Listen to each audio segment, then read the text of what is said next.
Granny's, Abner. I believe that's our ring. All right, Doggy Lum, I believe you're right. I'll see. Hello, jot 'em down, store. This is Lum and Abner.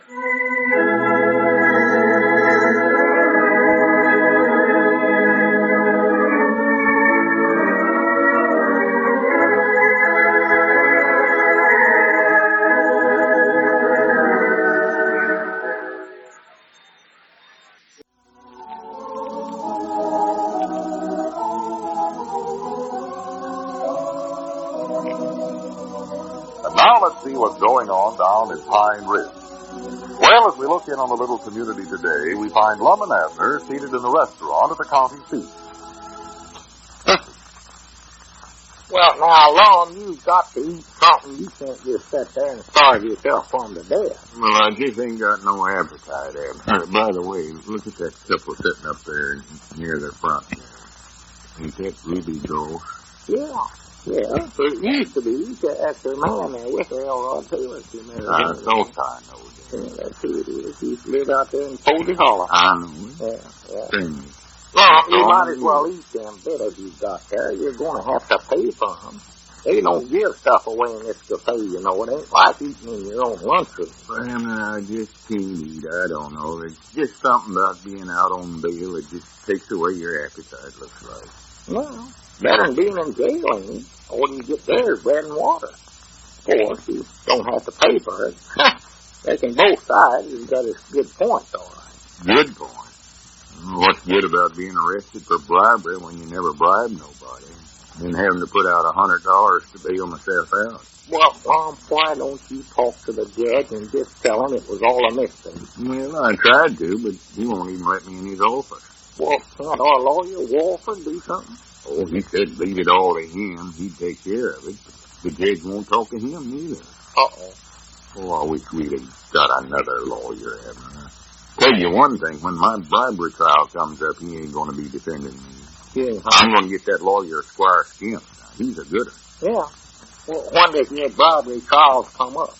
I don't know. Right after we get done losing this one, I reckon. Losing this one? Why, sure. The jury will vote 100% again us. Now that they think I'm a criminal. Well, wait a minute, so they wouldn't vote against both of us, would they? I ain't been arrested for bribing nobody. We're partners in this deal. You're just as bad off as I am. You mean I'm going to be dragged into that bribery trial, too? No, that'll just be me, I think. Oh, well, good. Give me a chance to get back to Pine Ridge and straighten out things at the store there. No telling what shape Doc Weathers got things into by now. Yeah. Maybe you can get the restaurant open up again, too. Well, I'm going to have my hands full running the store and the restaurant and everything else. And Elizabeth, no telling what she did there on the place. I called her the other night and told her to start planting corn.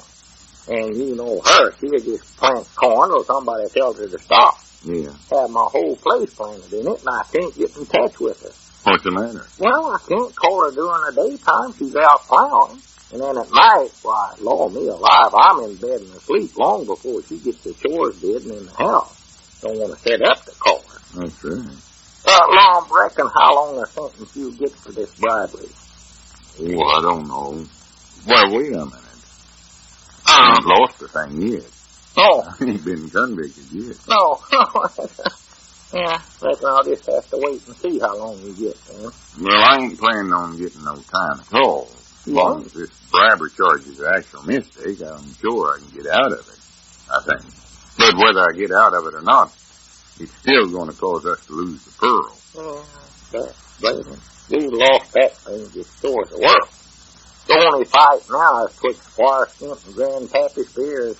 See which one of them gets it. Yeah, that's just about the size of it, all right. I hope one of them does get it. I believe that thing's bad luck. No, Doggy, I'd love to keep it a while and find out. We might just as well go back to Pine Ridge, I reckon. That's right, you can't go, can you? Now, what's the funny about that? Well, I mean, you got to say the other top. Well, for the land's sake, look who's coming in the lunchroom, Mom. Huh? Doc Withers. Must be looking for us. Hey, Doc, over here. Oh, there you are, Abner. I've been looking all over for you. Has something went wrong at the store? No, I just heard about what. Well, Rob. What are you doing here? I thought you was in jail. No, not no more, I ain't. And don't say that so loud. Everybody in the lunchroom starts looking at me. Yeah, Lum bailed himself out, Doc. Oh? You put up the bail money yourself, Lum? Yeah. I see. Mm-hmm. Well, that's nice. Glad to hear. Yeah, well, what happened, Doc? Why'd you leave the store and come up here to the county seat? Well, no reason. Nothing special. Tell me about the trial. What now, Doc? You must have had some reason for coming up there. What is it? What went wrong? Nothing's gone wrong, hasn't it? Has the store burned down? No. At least it hadn't when I left this morning. Huh. I don't recall any smoke around there at all. That was around 8 a.m. 8 a.m., huh? Yes. What time did you hear that it caught on fire? Now, wait a minute. Stop right there. I can see how these things get started. The fire, you mean, Lum? No, these misunderstandings you and Doc get yourself into. Now, listen, Doc. Just why did you come here? Don't beat around the bush. If there's any trouble, come right out flat-footed and tell us. With all the trouble I'm in right now, a little more ain't going to make no difference. Now, what is it? Why did you come here? Well, not really, I think. Come on, what is it? Well, I just heard that you was arrested, and I happen to remember I had a little money kicking around. Well, it doesn't make any difference now. You're out. Well, tell me about this fire. Well, wait a minute. Is that why you come up here, to put up bail money for me? Well, it was just some old money that I had kicking around. Wasn't drawing any interest. Well, I granny, let me shake your hand. That's the sortiest thing I've had anybody do for me in years. Now, why didn't you think of that, Abner? Doc, how do you think the fire got started? Now, don't change the subject. Looks like Doc's the only friend I got in the whole world. Well, somebody might have dropped a lighted cigarette. You can take one little careless gesture like that and start a whole forest fire. Burn down acres and acres of good timberland. Represent the loss of millions of dollars. Takes years to reforest those areas. Just think of that, hasn't it? Well, I never done it. It weren't me. I don't even smoke. Well, after this, watch yourself. You can see what a little carelessness can lead to. Simmer down, Doc. Not so loud. You can see what a little carelessness can lead to.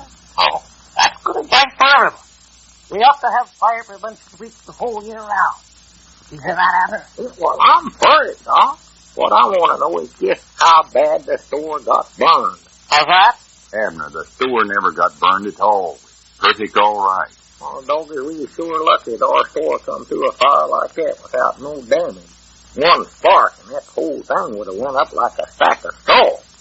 I'd sure left that varmint that started that fire. Abner, would you please forget about that fire? Doc, I want to tell you how much I appreciate you wanting to go my bail. Oh, don't think nothing about it. How did you get arrested anyway? Oh, it's a long story. It was Februaey Hunt's fault. Oh, not necessary. He never knowed what he was doing. Well, here's what happened, Doc. Our Skimp's lawyer got a hold of Februaey and told him some stuff to say when he got up on the witness stand. They twisted the facts around to where it sounded like Lum had come right out and admitted that the pearl actually belonged to Squire. They did that to subject? Yes, sir. Oh, yes. That young boy subject. Anyway, Lum happened to find out about it and tried to straighten Cedric out. Told him how wrong it was and told him he was supposed to tell the truth when he got up there. Yes. Honesty is the best policy. Cedric felt terrible about it and promised that he would tell the truth. But the trouble was he'd borrowed $4 from Lum to buy a pair of tennis shoes so he'd look good on the witness stand. And them is what caused the trouble. Well, I never heard of anybody having any trouble with tennis shoes. They're rather nice. Attractive to the eye, sometimes used for basketball, some even use them for playing tennis. So Cedric gets up there and tries to tell the truth, but it gets all mixed up. Now, first thing you know, he made it sound like Lum had bribed him with the $4 to keep him from telling all he knows. And that's when the judge arrested me for bribery. Well, why don't you go to the judge and explain the truth of the matter, Lum? Have a heart-to-heart talk with him. Well, I've tried, but for some reason he just won't talk to me. I don't understand it. Well, it won't have nothing to do with our lawyer, Mr. Wallford, neither. Lord, there it comes, Cedric. I thought he went back to Pine Ridge. He ought to after what he done yesterday. I told you to stop blaming him, Ed. Yeah, Cedric, here we are, over here.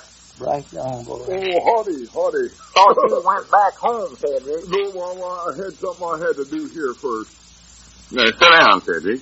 You want something to eat? Yeah, you can eat Lum's merchant lunch. You never even touched him. And nobody here will know that you ain't a merchant. Oh, no, Mama, I ain't hungry. I just feel so terrible I couldn't eat nothing. Oh, now, don't feel that way, Cedric. You just done what you thought was right. Ain't your fault that it turned out wrong. Well, this what turned out wrong, I'll say that first. Hey, you better eat something, Cedric. Yes, Cedric, a growing boy needs nourishment, makes muscles and strong bones. Oh, I couldn't eat a thing. I've never felt so terrible in my life. Never. Now, Cedric, don't start blubbering. You ain't done nothing so wrong. Oh, yes, I did. I'm a no good nothing. A varmint. A boy varmint. Just cut out that blubber. Everybody in the luncheon is looking at you puddling that part of Can't it. help it. Mr. Lum, can you ever forgive me? You're forgiven. I don't hold nothing against you, Cedric. Oh, I'm a no-gooder. Oh, keep quiet. I tried so hard to do the right thing. We know you did. Of course we do. Now, just forget it. Yes. I thought sure that'd fix everything up, but it just looks like I'm snake bit. Can't do nothing right. I love them tennis shoes, too. What do you mean, loved them? Think you still got them? No, Mom. I washed off the bottoms of them and taken them back to the shoe store. Didn't they fit you? Oh, yes, Mom. They fit good. Taking them back was the only way I could get any money. And the worst part of it was it didn't work. What didn't work? My little talk with the judge this morning. With the judge? Wait a minute. Did you talk to Judge Pollock? Yes, Mom. I told him that as long as it was the $4 that got you into this trouble, I'd give it to him. Give it to him if he'd get you out of that bribery thing. Oh, my goodness. Did you tell him that? Yes, Mom, and he said, you get out of here. I don't want to have nothing to do with you nor that bribing crowd that sent you.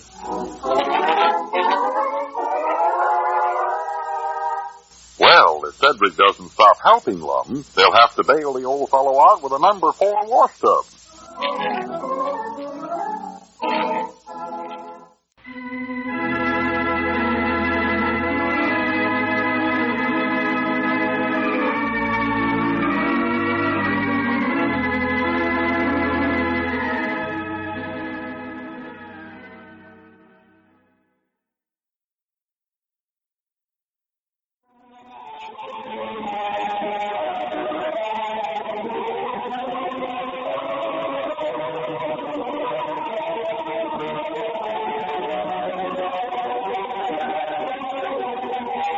Now let's see what's going on down in Pine Ridge. Well, as we look at our little community today, we find Abner in the courtroom of the county seat, talking to his and Lum's attorney, Mr. Wallford.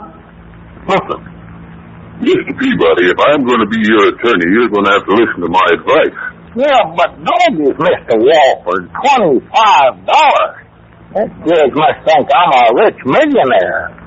I never knew the judge could fine you that much just for contempt in his court. Well, I'm surprised there wasn't more. You should have known better than to try to get by with something like that. All I was doing was just trying to get our furrow back. Well, in the first place, it's hardly considered good courtroom etiquette to grab the main article of evidence, put it in your pocket, and defy anyone to take it. Yeah. Well, Lum has always said that possession is 9/10 of the point of the law, but it sure never worked out that way this time. Yeah. Well, I wouldn't try any more tricks like that. As I said, from now on, you come to me for all your legal advice. Yeah. If these turned out the way I think it will, I ain't going to be in no position to go no place. Oh, there's nothing to worry about. Just make sure you don't do anything further to irritate Judge Pollock. I don't think he's a well man. No. Well, he sure ain't enjoying this trial, I can tell you that. He's going to break the handle off in that gravel the way he pounds it all day long. He got to sounding like a machine gun there. Yes, that reminds me. I wish you'd tell that friend of yours, what's his name? Cedric Weehunt? Yeah, Cedric. Well, I wish you'd tell him to stop singing Open the Door, Richard, every time Judge Pollock raps the gavel that way. Well, I know, tell him. I never did figure out who this Richard was, no way. Some new friend of Cedric's, I reckon. No doubt. By the way, where's Lum? We're about ready to get underway here. Yeah, well, he'll be in here directly. I think he's out there in the hall talking to Doc Withers. Told me a while ago he's going out there and look fine. I guess Doc's going to go on the stand today and testify. Oh? I thought he'd already been on. No. He was supposed to, but he couldn't make it. On account of Mr. Johnson's goat got sick again. Don't you recollect that? Oh, yes, certainly. That was yesterday. Oh, no. That was a couple of days ago. It was? Yeah. Oh, yes. That was the day Lady Maud came in, page 1260. Who came in? One of my clients. A very wealthy lady. Paid me a big fee for, doing some book work for her. Bogus. There comes the judge right now. Why, look at him. Look at them circles underneath his eyes. He looks worse than ever this morning. Good last night. I understand that since he's been on this trial, he hasn't slept hardly at all. Well, say, there's something I've been letting ask you, Mr. Wallford. Does the judge sleep in that black kimono he always wears? Peabody, better stop talking. There's Lum and Doc Withers. They better hurry up, I'll tell them. Circuit Court of the County of Polk, State of Arkansas, is now in session. Judge Pollock presiding.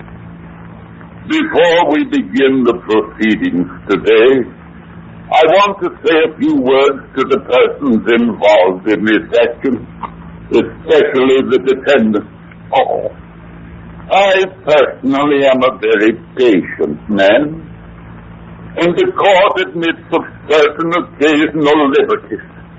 But by George, some of the things that have gone on here the last few days are enough to try the patience of Job. Now, as man to man, and in the interests of justice, and in fairness to the 12 men and women sitting in this jury here, let's all try to conduct ourselves in an orderly and sane manner today. All right. Let us proceed with the joint case of Skimp versus Edwards and Peabody, and Spears versus Edwards and Peabody. Mr. Dow, do you have any more witnesses to present in behalf of plaintiff Skimp? Yes, Your Honor, we do. We would like to call Dr. B.F. Withers. Dr. B.F. Withers to the witnesses. Oh, yes. Coming right up. Right over here, sir. Oh, yes. Thank you. Raise your right hand. All right. Fine. In the testimony you're about to give, the swear to tell the truth, the whole truth, nothing but the truth. What was that again, please? State your name. My name is Dr. Benjamin Franklin Withers of Pine Ridge. Be seated. Formerly of Mount Airy. I said be seated.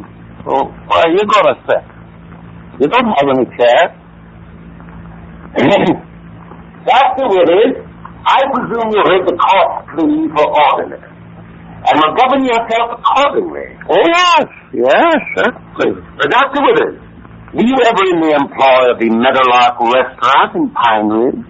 Well, no, I did help out there a little, you might say. Yes. All right. Wash dishes, dry them. And did you, Doctor? And I, swept the floor, one thing and another. Oh, well, that's fine. You know, you guys will pop up around leading establishments that way. There's always something to do to help out. Oh, me. Another one. I beg your pardon, Your Honor. Nothing. Go on. Dr. Withers, are you acquainted with Mr. M.K. Skimp? Mr. Skimp? Oh, yes. Yes, know him well. Would you say that Mr. Skimp is a man of good character and reputation? Oh, yes. Nice fellow. Have you ever known him to fail to pay any debt or bill? Well, now, let me see. Well, have you or haven't you? Yes. Yes, what? How's that? Oh, never mind. Dr. Withers, you were present in the Meadowlark restaurant the day the pearl was found in a plate of oysters. Were you not? Yes, I was there. It was on a Tuesday. All right. And was it Monday? Well, never mind. No, Tuesday. You're right. Tuesday. That's it. Oh, that's right. Now then, Dr. Withers, I would have been Wednesday. Well, just let it go. Dr. Withers, I wonder if you tell the court, rather, in your own words, exactly what took place that day. As briefly as possible. Yes, tell it as briefly as possible. Yes, right. Well, sir, I was standing back of the counter, washing dishes. Oh, I don't know, I might have been helping Lum make lumburgers or something. I was standing back of the counter anyway. Yes, it was Wednesday. I had just gone out to see Mr. Johnson's goat that morning. Well, Dr. Withers, please don't bother with that now. Yes, I'm sure it was Wednesday because it was the same day I got a postcard from Lester Cleaver. Well, all right, that settled it. Lester's a smart hero. Fine. Nice fellow. Will the witness please do his counsel as instructed? How's that? Just go ahead and tell your story, Doctor. Well, not much of a story. Lester was riding their horse along the main street of Mount Ida. No. I mean the story about what took place inside the restaurant. Inside the restaurant? Yes. Well, Lester didn't ride the horse inside the restaurant. I didn't say he did. You're a little mixed up there. He left the horse outside, and then did it. All right. And it wasn't the restaurant he went in, it was Martin Gerder's barber shop. I think I've still got the postcard you'd like to see. No, thanks. I must have it here someplace. I don't bother with that now, Dr. Withers. All we're concerned with here today is how a pearl was found in the Meadowlark barber shop. I mean restaurant. Yes, it's Martin Gerder's barber shop, not Meadowlark. I know that. Martin married one of the Kingsbury girls. I don't care if he did. The Bullwinkle. Dr. Withers. Agnes Kingsbury. Nice girl. Will the witness please confine himself to the facts of the case? Now then, Dr. Kingsbury. Willoughberry. Withers is the name. Oh, yes. Now, you say that you were in the restaurant behind the counter when Lester Skimp came in and ordered berries. No, it was Lester Cleaver. He was the one that was riding the horse. But I don't remember that either one of them made any berries. Which one did you think it was? I don't know. It was probably Lester. He had a sweet tooth. He liked berries. The horse seemed to prefer oats. It's a better diet for a horse. I was forced to impose a $25 fine on the witness yesterday for contempt of court, and I'm perfectly willing to do it again today, unless the witness settles down and presents his testimony. All right. Proceed, Mr. Dowleberry. Proceed. Yes, sir. Now, Dr. Lester, you say you were in the berry barber shop. No. The Martin Gerder barber shop. Yes, the Gorton murder shop. It's not murder. Don't be that. It was merely a runaway horse. After Lester went inside the barber shop, the horse ran away, you see. And he ran right through Mrs. Eberhardt's backyard right after she'd hung up her watch. Now, you're digressing again. Now, please stick to the facts. What about this murder? Murder? You say that Mr. Lester was murdered in a barber shop. Mr. Cleaver! Yes, murdered by a cleaver in a barber shop. He wasn't murdered! You testified he was. I did! Order! Gentlemen, we're losing our reason. And until such time as we can regain it, we'd better discontinue.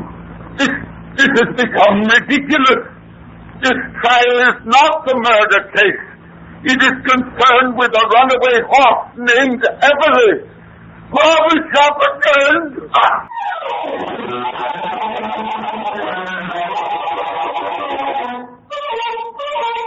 Well, this will give everybody a chance to go over to the courtroom and get a haircut.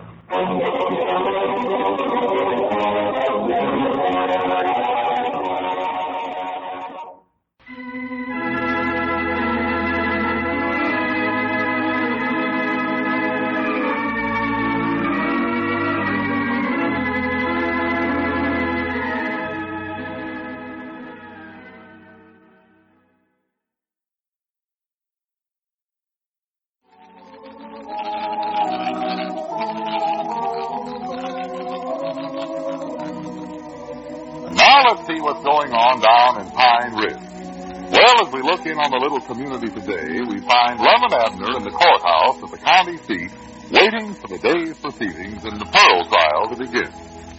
Listen. Are you Norris, Lum? Why, no. Why should I be?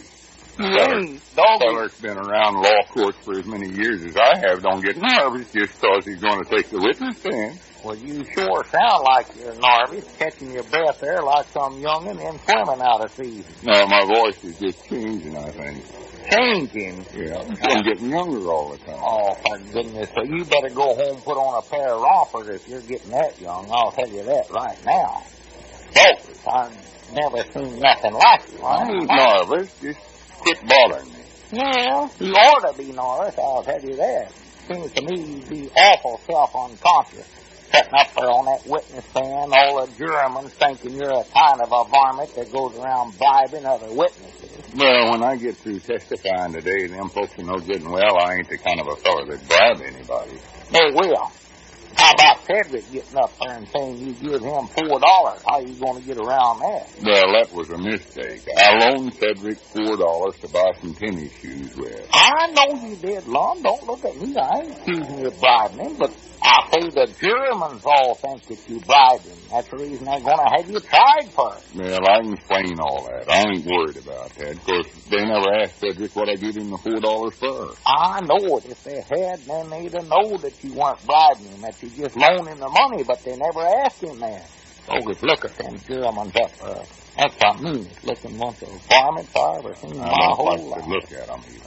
And another thing, Lum, when you get up there on that witness stand, you can't testify about that bribing business. This is a Pearl trial. Your bribery trial don't come up till later on, you said. Yeah, but you watch what I do. Every chance I get, I'm going to throw in something about what an honest feller I am. Every chance you get? Yeah. Well, what do you mean, what an honest feller? That's right. You know, my dealings and all that. Well, how doggies can you do that so long? Well, of course I can. Well, them witnesses we put on the stand the other day, they started to say a batch of other junk, and the judge finally made them answer the questions with just yes or no. Well, that's about all he could do with a witness like Doc Withers. He gets off the subject all the time. Yeah. And I'm smart about this legal junk. Well, how are you going to tell them that? I can throw it in without the judge ever catching on. I'll be defending myself in both trials at one time, and nobody will ever know it. Well, if they don't know it, what's the use of doing it then? Well, wait a minute, there comes a lawyer. Oh, yeah. I want to remind him again to ask me questions that'll give me a chance to tell how honest I am. Yeah, well, don't go too far now and get yourself into more trouble now, Lum. I ain't going to get in no trouble. I just hope none of them Germans has ever traded horses with you. That's what I hope.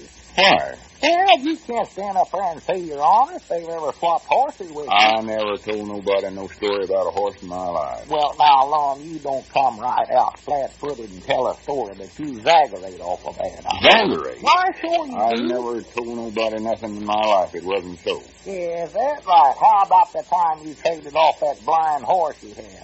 Well, I told the feller he was blind. You never done it now, Lum. I never come right out flat-footed and said he's blind. I said he never looked very good. That's what I'm saying. You exaggerate all the time now. Don't go too far and get yourself into more trouble. It ain't possible for me to get into more trouble than I'm in right now. Be careful. Morning, Mr. Wallford. Good morning, good morning. Uh-oh. You're primed to testify, Lum? Yeah, and don't forget to give me a lot of opportunities to tell what an upstanding, honest man I am. Well, all right.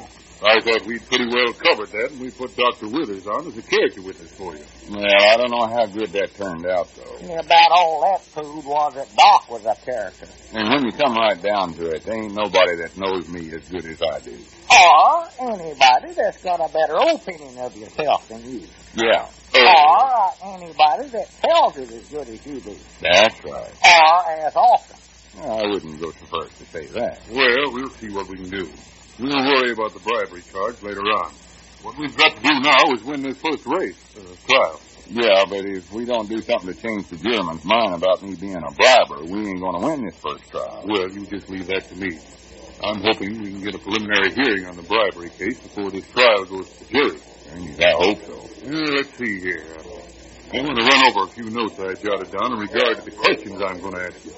Might be good for both of us to refresh our memories. Well, I know what I'm going to say. Let's see here. Lady Lucille in the 4th, Speedy jacket. Wrong note. Wait a minute. There comes the judge. You better haste up. Please rise. Circuit Court, Collier Pope, State of Arkansas, non-taken. Judge Pollock presents. Be seated. Well, here we go again. Counsel for the defense may continue presenting witness. Thank you, Your Honor. We would like to call Mr. Lum Edwards. Lum Edwards to the witness stand. Yes, sir. Be careful now, Lum. Don't go too far. Raise your right hand. You swear the testimony you're about to give is the truth, the whole truth, and nothing but the truth? I do. State your name. Honest Lum Edwards. Ah. Be seated. Mr. Edwards, in previous testimony, you have stated that you are one of the owners of the Meadowlark restaurant in Pine Ridge. Is that correct? Yes, sir. One thing about me, I always tell the truth. That's why I'm known as Honest Lum Edwards. You have also heard testimony to the effect that one of the plaintiffs, Mr. Skimp, came into your restaurant and with the other plaintiff, Mr. Spears, as his guest, ordered some oysters on the half shell. Do you agree with those statements? Well, not... I merely have reference to the facts I just now stated. Are they true? Well, yeah. When Mr. Skimp ordered those oysters, did he pay for them at that time? No, sir, he did not. Did he pay for them at any time? No, sir, he did not. I object. Why? That's a perfectly legitimate question. That's misleading testimony. Well, did he pay? No. Gentlemen, the court will rule on these matters. Counsel's objection is overruled. Mr. Edwards, did Mr. Skimp find any pearls in the oysters he ordered? No, sir, he never. Did Mr. Skimp find a pearl in any of the oysters he ordered for himself or for anybody else? No, he never found nothing. That's the point, Lum. All right, then. Now, where was the pearl found? In Grandpap's plate of oysters. By Grandpap, you have reference to Mr. Spears? Yeah, that's his name. Did Mr. Spears recognize the pearl as such when it was discovered in the oyster? No, he just thought it was a rock and sent the plate back. Did you offer it to him a second time? We tried to, but he yelled, "Take it away." And what did you do? Well, we taken it away. In Honest Lum Edwards restaurant, the customer's always right. That's another reason I'm known as Honest Lum and got such a reputation for being so upstanding in all my dealings. I object to the irrelevant statement to the witness. Objection sustained. Mr. Edwards, you stated that the pearl was found in the plate of oysters served to Mr. Spears. Did Mr. Spears at any time pay for those oysters? No, sir, not a cent. Did he make any offers to pay? If you know Grandpap at all, you know the answer is no. I'll amen that. I object. You keep out of this, Grant. Order. Let's have order, please. Mr. Edwards, you say that when the pearl was found, Mr. Spears thought it was a rock. Who discovered that it was a pearl? Well, it was Doc Withers. And how did it happen that this person you refer to as Doc Withers was in the restaurant at that time? Why, he was washing dishes for us. In other words, he was an employee of the Meadowlark restaurant. Is that correct? Yeah. All right. Just one or two more questions now. Were you ever, at any time, in the business of selling pearls? Why, no. I'm just an honest storekeeper and restaurant man, upstanding in all my dealings. Did you at any time advertise pearls for sale at your restaurant? Why, no. Did you ever have any intention of selling pearls there? No, sir. As far as you know, did anyone, including Mr. Skimp or Mr. Spears, have any intention of purchasing pearls in your restaurant? No, sir, I know they never, and I'm honest. All right, that's all. Your witness, Mr. Dawes. Thank you. You better quit right now. Order! Mr. Edwards, did I understand you to suit your name as, Honest Lum Edwards? Yes, sir, that's me. Upright in all my dealings. Is that your real name? Well, yeah, sort of. Is that the official name you go under? Is that the name on your birth certificate? No. What is the name on your birth certificate? Well, I don't know where it's at, but the name on that was Columbus Edwards. Have you ever had your name officially changed in any court of law to Honest Lum Edwards? Well, no. Well, then that isn't your real name, is it? Well, that's just what folks call You didn't answer my question. Honest Lum Edwards is not your real name, is it? Well, no. I object. Objection overruled. In other words, when you took the witness stand, and when you were asked to state your name, you did not tell the truth. Is that correct? I object. Overruled. Mr. Edwards, you were aware, were you not, that you were under oath when you took the witness stand? Yes, sir, I know But that. evidently, that didn't prevent you from telling an untruth in regard to your name for the purpose of influencing the jury concerning your character. I object. The witness's name is not that important to the case or his testimony. Sustained. Mr. Edwards, in your testimony, you stated that folks called you Honest Lum. Is that correct? Well, Did you say that or didn't you? yes, sir, I said it. Who are these folks who call you Honest Lum? Well, different folks around. But who are they? Can you name any of them? Well, Remember now, you're under oath, and we can call in any of these so-called folks to verify your testimony. I object. Overruled. Can you name just one person who has ever called you that? yes, sir, I can. Who? Me. In other words, the only person who has ever referred to you as Honest Lum is yourself. Well, yeah, but I know that's what lots of folks think about me, and even though they never come out of I submit to the court that I find no reason to question this witness further, inasmuch as his testimony on his own admission appears unreliable. And therefore, I have no more questions to ask of Mr. Honest Lum Edwards.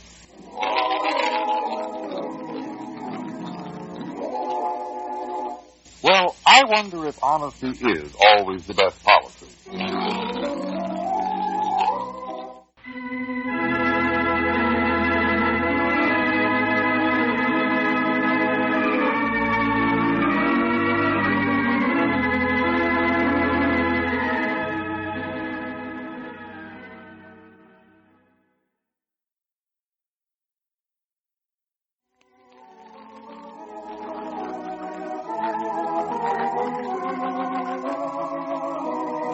Now let's see what's going on down in Pine Ridge.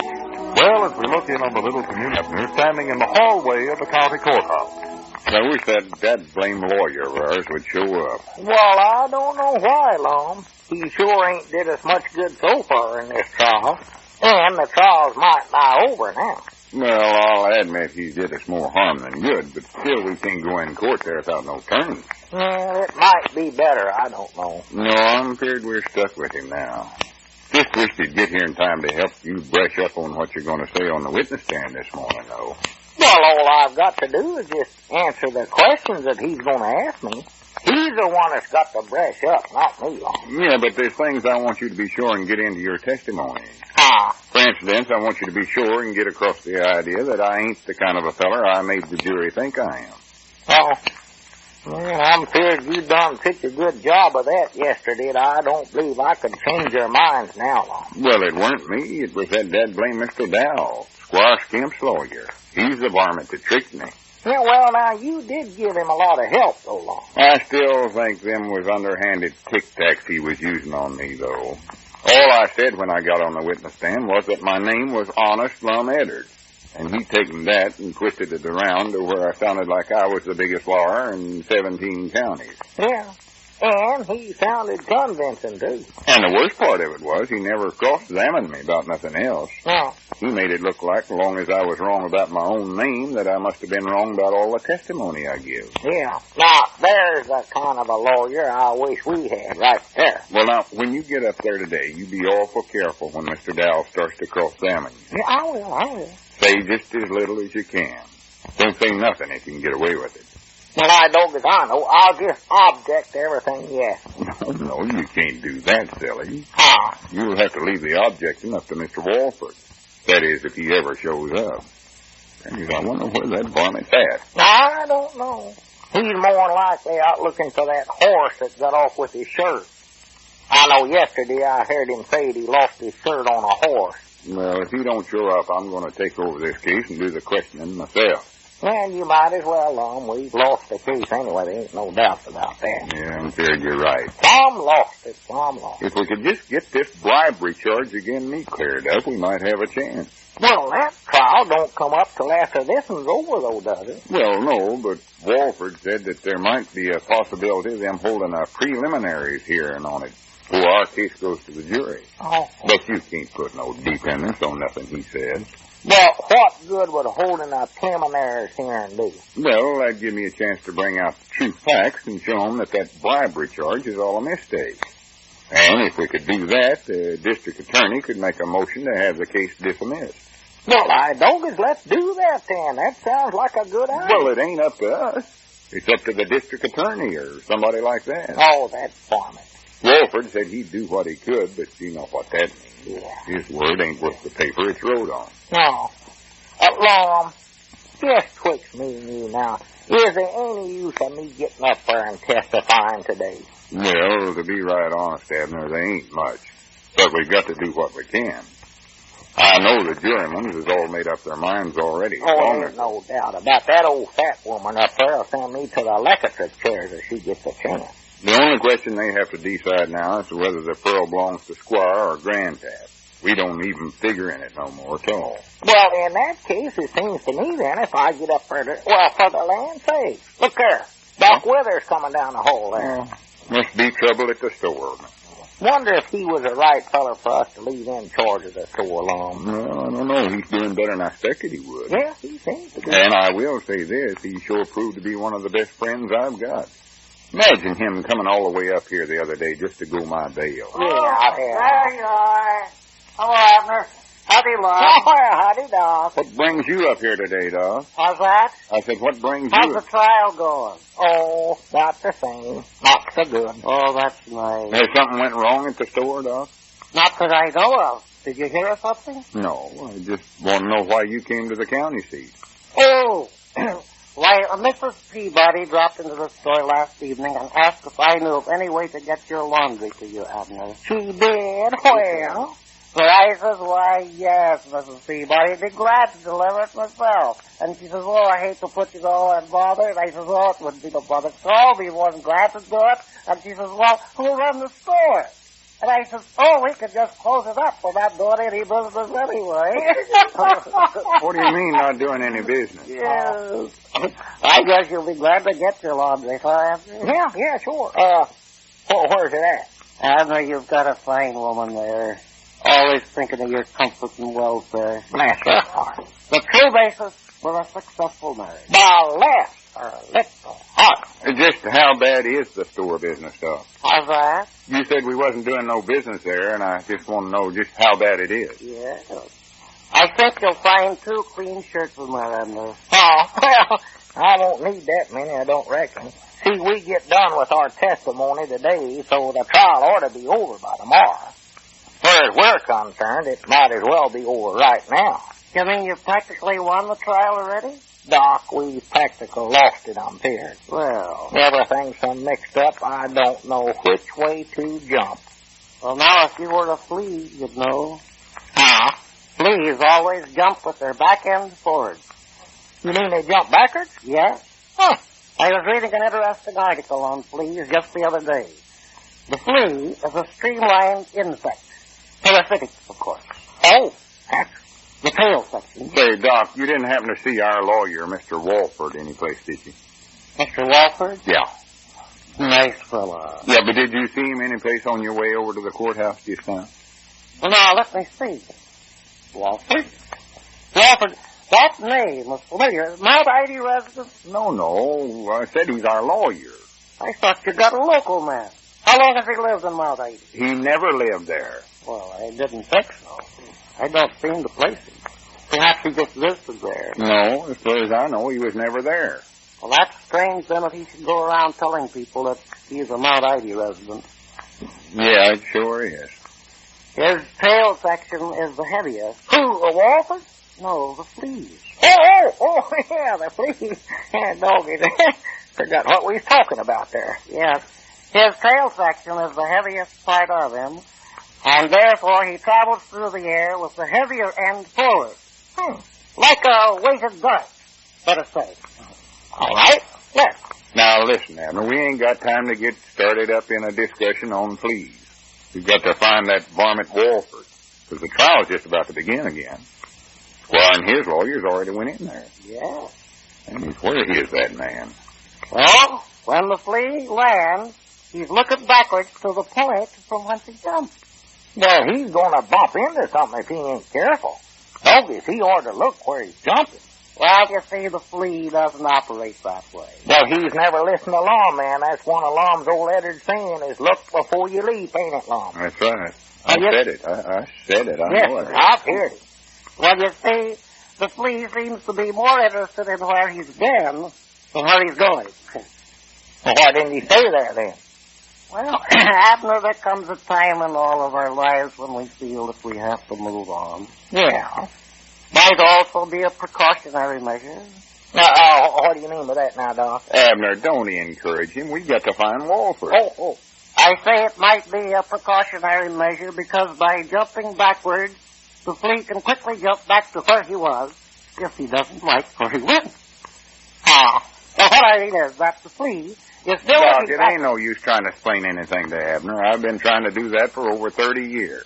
And look what it did to me. Yeah, look at Lum. Yeah. Well, what's wrong with me? What you said, look at you.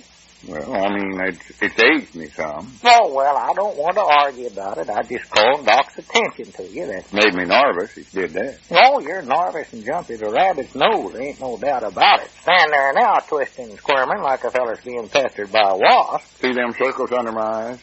Under? Not them, the ones under them. Oh, yeah, them lower ones. Yeah. Have I did that, Lum? You done it. Well, I'm sorrowful. I don't What you done, sorrowful. I'm sorrowful. Go ahead, Doc, with whatever you say. The point I was making is this, Abner. The flea is heading in a backward direction, so when he's jumping forward, he's going backwards. Wait. Come over that again now. I jumped the track there somewhere myself. And all he means is that the flea jumps forward, backwards, so when he gets ahead, he's facing the other way. And if he don't like it there, he's facing where he wants to jump back to. Or no. He can't do that because he can't jump the direction he's facing, can he? Oh, no, man, you see. Oh, now, wait. You're right. He'd have to turn around first before he could jump in a backwards direction to the point he jumped from previously when he was facing the opposite direction or backwards. No, Doc. What you mean is that if he wants to jump backwards... No. I see now. No, you're mixed up, Lum. The only way I can see to solve this is for the flea to adjust himself more rapidly to his new environment and try not to go back, because I don't think he can get back there. At least not from where he jumped to. Now, wait a minute. If the Wait a minute, Lum. Look, there's Grandpap and Squire Skimp's lawyer leaving the courtroom. Is the whole thing over, you reckon? Oh, my goodness. They must have dismissed it because we wasn't in there. Dad, blame it. Well, if I ever get my hands on that Wallford... No, wait a minute. There he comes down the hall, so get ready to do whatever you're aiming on doing. That varmint, what I won't tell him, that snake in a weed. Tell him, Lum. Well, Tell him. there you are. You hear the good news? Good news. You call that good news? The other lawyers walking out of the courtroom? Well, the trial's been postponed for half a day. Postponed?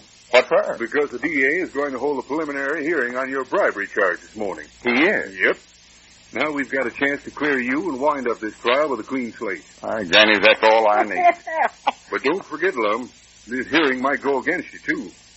I haven't been able to figure out which way the judge will jump. Well, see, you know, we've been having that same trouble with some dad blame pleas. Which way is the judge pointing?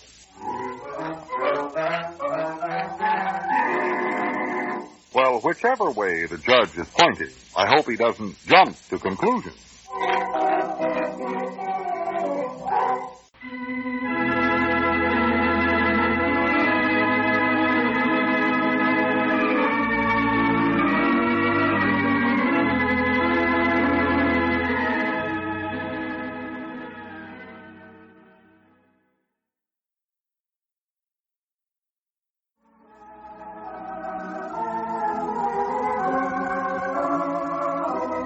Now let's see what's going on down in Pine Ridge. Well, as we look in on the little community today, we find Lum, Abner, and Frederick just emerging from the courtroom in which a preliminary hearing on Lum's bribery charge has been held. Listen. Doggies, I never was so dog-tired in my whole... For the land sakes alive, what is that? What? Oh, That woman's head, I thought, was a flower garden going by there. I Look at seen that in the courtroom a minute ago. Got a big rose sitting on top of it. Reckon she deliberate went out and bought that herself. No, I asked somebody. It belongs to her daughter, she said. Well, it looks like it's some youngin's hat she's put on. Now, that don't look awful for a woman of her age to be wearing something like that. That don't beat the bugs are fighting. Oh, well, let's get over here at the side and get out of the rash here. Yeah, come on, Cedric. We don't have to stay in the courtroom no longer. Let's get out of here. Yeah. Is the preliminary hearing over? It's preliminary hearing, Cedric. Yes, Mom. Is it over? Well, that's what they told us in there, Cedric. I don't know. I just go according to what they say. Well, how'd we do? Did we win? Well, we can't tell yet. The judge wants a little more time to make up his mind, I guess. I was wondering about the same thing myself, Cedric. We got to hang around and see what happens, though. I was hoping we'd get a different judge for this bribery hearing, but dad blame it, they give us the same one we got for the Pearl trial. Yeah. You know, Lum, I don't believe that judge much likes us. I know dadgum well he don't. That there and glare at me. This looks like everything in the world's against us. Yeah, it sure does. Looks like he's accusing me of stealing everything in the world every time he looks at me. Yes, sir. I wish he'd hurry up and make up his mind, though. I wish that. Doggies, I never was so tired of courting in my life as I am right now. Me too. But now, Lum, it ain't no use for you to look so long-faced over it now. You're just worrying too much about the trial. We might come out of this pre-literary hearing better than you think. Preliminary. Well, whatever it is. Leastways, we got a chance to tell the truth in there today. Showed that judge that you never actual bribed Cedric at all. Yeah, you done pretty good there, too. Yes, you did, Cedric. I was uncommonly proud of you.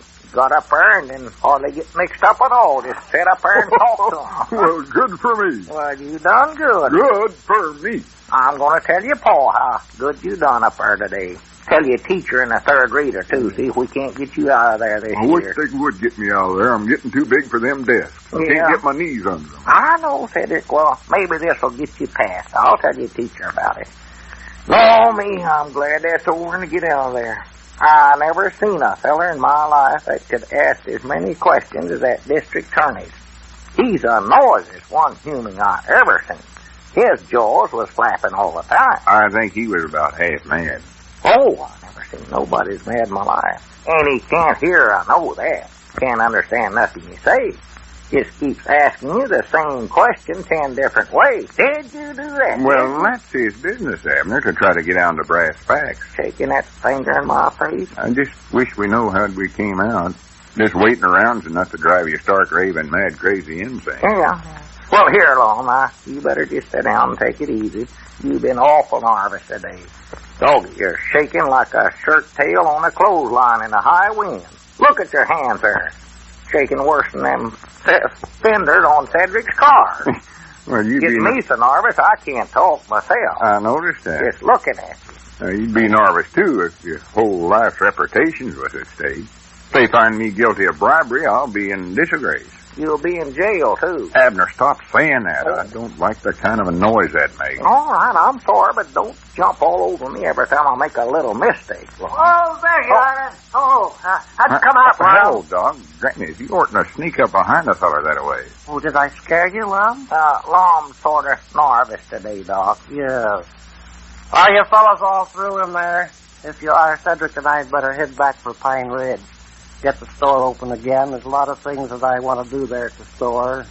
Yeah, well, first, I know we're all done. You know, you've got the groceries there in the store all arranged so I can't tell where anything's at. Somebody calls up and wants something, I can't find it at all. Now, wait a minute, Doc. You ain't been rearranging things in the store, have you? Well, I thought that would be what I'd do when I got back, Lum. Well, We've got things put just the way we want them, Doc. Just leave things where they're at. Now, we got them that way so you can wait on a customer no matter where you're at in the store. Yeah, lots of fellers, they put all the canned peaches in one place and the canned corn in a certain place.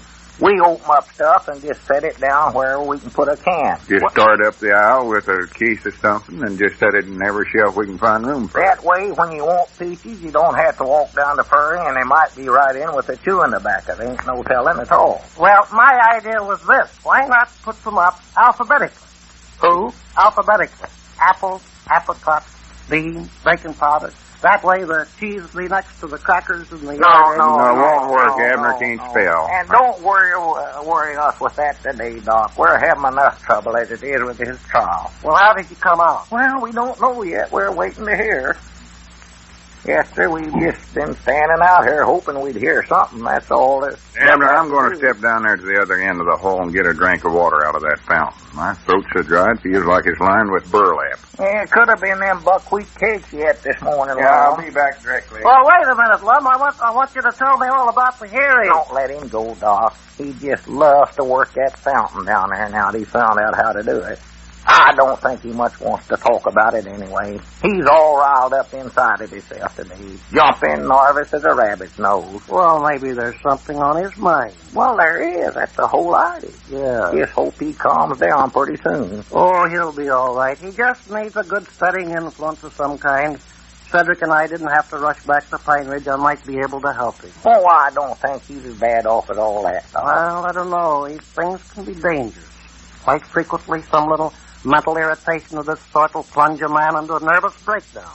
Maybe I'd better stick around today just in case. No, Doc, I don't think you need to do that now. You better get back and open up the store. That's what we need more than anything else, some money right now. Well, Cedric could do that. Now, you take the car, Cedric, and go on back to Pine Ridge. I've got to stay here. No, now, wait a minute, Cedric. Doc's going with you. Oh, I can see where my duty lies. What kind of a friend would I be if I deserted Lum on the verge of a mental collapse? His mental ain't going to collapse. No, you try to spare me, Abner. I can see through a situation. I'll stick. You can depend on me. You better get started, Cedric. Well, am I supposed to or ain't? Of course you are. No, now, wait a minute. On your way, Cedric. I know where I'm needed. Hurry up, Cedric. Yes, Mom. And remember where we hid the cash drawer, under the front porch. Yes, Mom. Under the front porch? Did you actually put the cash drawer out there, Doc? Oh, yes. Burglars, you know. Petty thieves, one thing and another. Man has to be on his toes all the time to outwit them. Well, has there been some burglars breaking into the store? No, so far we've outwitted them, evidently. Hasn't been a sign of one around there. Well, I don't see what you're going to all that trouble to hide the cash drawer for, then. Special under the front porch. Doggy, some young'un can come along and find it under there. Oh, well, we thought of that, too. We took the money out of it first. Oh, well, We hid the money in a different place. Oh, where'd you hide it? Oh, don't worry. Nobody will be able to find it. Are you sure, Doc? Oh, yes, because Cedric and I have looked all over and we have been able to find it. Oh, for the land's sake, Wait a minute, Doc. there comes Lum back. Now, try not to say anything to upset him. Well, I weren't aiming on him. Man in his condition has to be handled with great care. We must endeavor to keep him calm at all times. Let his mind be relaxed. Yeah, it will be. Say nothing to confuse him. Be careful now. Granny's that tasted good. When your throat's dry and parched, there ain't no one thing that tastes better than good cold water. Yeah. Yeah, I believe I feel a lot better now. Oh, well, good. Wallford or none of the others has come out of the courtroom yet, have they? No, ain't nobody come out. They'll come out in due time, Lum. Just don't worry your mind about it. Just sit right down here and put your feet up. Gets more blood into the upper part of the torso. Sit down, Lum. I ain't tired, Doc. I don't want to sit down. Don't get confused, Lum. I ain't confused. Of course not. You're all right, Lum. You're perfectly all right. I know I am. Yeah, that's the way to talk. You're not a bit confused. What are you driving at anyway, Doc? Say, Doc, I believe if you was to hurry up, you might still could catch Cedric. How's that, Abner? I say if you was to hurry up, I believe you still... Quiet now, Abner. I'll handle this. Oh. Now then, Lum, let's go for a walk in the nice, warm sunshine. Nothing like the comforting rays of old fall to steady a man's nerves. Take his other arm there, Abner. Oh, yeah. Wait a minute. Where are you taking me? What is this, anyway? I tried to tell Careful, them. Abner. Don't upset him. You're going to be all right, Lum. Things will work out some way. Come on, let's go outside. Just a minute. Has something went wrong and you're trying to keep it from me? No, Lord. No, of course not. There's really nothing to worry about. The rays of old fall will do you a lot of good. Granny's, wait a minute. Did Wallford come out and tell you how the preliminary hearing come out? Who's Wallford? What does it matter what he says? Come on, old boy. Abner, tell me the truth. Is that it? No, Lum, that ain't Steady, it. Lum. Now, don't get upset. Granny, I want the truth. How terrible it is. I want to know what they said. They never said nothing. Oh, that's worse. I know what that means. They're afraid to tell me. Oh, my goodness. Now, there you go, Lum. You're going all to pieces. You've got to pull yourself together. Granny feared it'd come out this way. It ain't come out no way yet, Lum. No use trying to fool me, Abner. I see the whole thing. I'm a ruined man. Steady. Oh, I knew this would happen. Lucky thing I had before sight to stay here. Come on, Abner. We'd better get him out in the sunshine. I don't want to go out in the sunshine. Oh, Charles Rays will do you a world of good. Let go of me. Abner, tell me exactly what he said. He never said nothing. If you just listen to me a minute, Lum. Well, he must have said something. I'm going in there and tell that judge just what I think of him. He calls this a court of justice. Now, What kind of justice is that? Here I am, an innocent man, and what do they do to me? Railroad me, lock me up for life. Oh, it ain't as bad as all that, Lum. Oh, so you do know. How many years are they given? I tell you, I don't know. 50 years? Wait a minute. There comes Wallford. Now, maybe you will listen to reason. Yeah, just let me get my hands on that varmint. calm down, Lum. Why, George Lum, you're in luck. What a break. What'd they do? Cut it down to 40 years? 40 years? Why, no. District attorney moves the case against you be dismissed. So the judge dismissed it. As far as the bribery charge goes, Lum, you're a free man. Free? But I thought, well, you told Abner. Well, you see, you're just confused, Lum. Now, what you need is a nice long walk in the sunshine. Leave me alone. I'm all right now. Sure you are. You're fried. Come along. Mercy me, I shudder to think what would have happened to you if I hadn't stayed to keep you calm.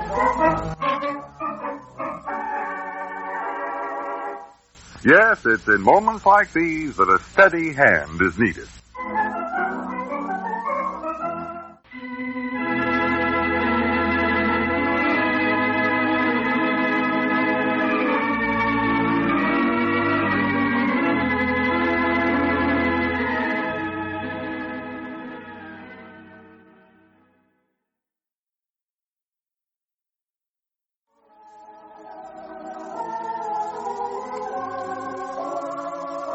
And now let's see what's going on down in Pine Ridge.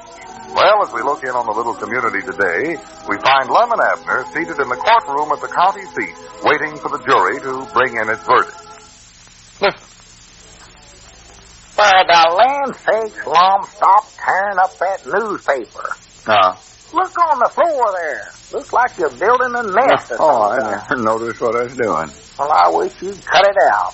Oh, you're getting me nervous and upset, too. If somebody was to call my name right now, I'd climb up that wall like a squirrel. Why don't they come out of that jury room? Well, maybe they got hung on something again. I thought sure they'd come to a decision in no time at all after the judge called them back and gave them that other law to consider. Seems to me that ought to decide the case for them right then and there. Yeah. Well, that's what you said yesterday when we bring that law book all the way up there from Pine Ridge and give it to the judge. Now it looks like to me maybe you was wrong, Lum. Well, I know it did some good. Wallford found out that broke the deadlock, and they just about reached the verdict. Yeah, but he don't know where it's for us or against us, though. No, that's the trouble. Notice there you go again, Lum, tearing up that newspaper. Excuse me. Looks like it's been snowing in here. Either quit or at least unfold it and show me a pretty design one. I'm sorry. This waiting's hard on a feller. He hardly sit still. Yeah, you got me fidgeting, too. Looky there what I tore up. What is that? Little men holding hands. Ain't that pretty? For the land's sakes alive. Or to get you a paper doll book, you're going to do that. Oh, I can cut them out a heap better than that. That's just rough tore out. Well, that's good enough. I can almost tell what they are. Wish I had something interesting to read. Wonder if there's some place around here where I could get me one of them comics books. Comic books? Yeah, there's one awfully interesting story that I'm following in one of them. It's about a feller that wears long purple underwear. He can do some of these out-tappingest things. You oughtn't to be reading such stuff, Abner. A feller your age. Well, I'm old enough. I can understand it. Well, most of it. Might be a few little things here and there Elizabeth helps me on. Does Elizabeth read them, too? Oh, she's a regular subscriber. Oh, for pity's sake. She's been taking them for 3 or 4 years now. Fact is, there's one time there when I had to burn up a batch of them because they was interfering with her work. She was sneaking out of the house and taking them down to the barn and reading them when she ought to have been chopping wood or something, plowing. Well, I don't blame you. No. But one day there, she got so interested in one of them things that Rosebud, that's our cow, you know. I know. Rosebud kicked the milking stool out from under Elizabeth, and she never missed a word. Did it hurt her? Oh, no. Rosebud's got good stout feet. She don't bruise easy. I mean, did Elizabeth get hurt? No. Only time Elizabeth got hurt was when she got up on the barn roof and tried to fly like that feller in the purple underwear I was telling you about. She never. She done it. Well, what in the world didn't you stop her? Well, stop her. Well, I've been reading the same book. I bet Ulysses asked Quincy $2 she could do it. Oh, Swan, dude. Did you ever pay him? Well, yeah, I paid him. I had to borrow it back, though, to buy bandages for Elizabeth. $2 worth of bandages? Oh, well, they weren't all for her. It was part of them that was for me. For you? Yeah. See, I tried it, too. You tried to fly? Yeah, I got excited and bet him I could do it. But I was smart. I just took off from the hen house. Figured I'd start low and work up, you know. Oh, me. I believe I started a little too low, though. My nose scooped out of fur there. You could plant corn in it. I don't know what was wrong. Might have had on the wrong color underwear. I don't know. Yeah, that's it, no doubt. Reckon where that feller buys that purple junk he wears. When he gets back home, I'm going to look in the wish book and see if they got any of that. Just order me a suit or two. Granny Abner, you can get the craziest one batch of ideas in that head of yours. Well, Lum, just hash up about it. We got enough trouble without you wanting to buy purple underwear and go flying around Pine Ridge. Well, I wouldn't just stay in Pine Ridge. I'd fly all over the whole country. Why don't that blame jury come out? Because I wish he was here with his X-ray eyes. Who are you talking about? The feller I was telling you about there. Oh, for pity's sake. I wish you'd forget him. I can't forget him. He's my hero. So that he'd look right in that room and tell us what was going on. Wish I could pattern myself after him. Yeah, you're just the type. I am. Got just the deal for it. Well, thank you. Look at that stomach on you. Yes, sir. You couldn't get that off the ground if you was equipped with a couple of jet convulsion rockets. Oh, I don't know. If I was him, I'd just spread my cape and zoom right up into the sky. Get my machine gun. There's other people sitting around this courtroom. They're beginning to stare at you. And I don't blame them. Well, I don't neither. And every day they get to see a fella that can fly. Well, Abner, you can't fly. Oh, that's right. That's blame it. I was going there for a minute. You know, if that jury don't have nervous breakfast. You know what that fella done one day? There was some mean varmints riding along on a train.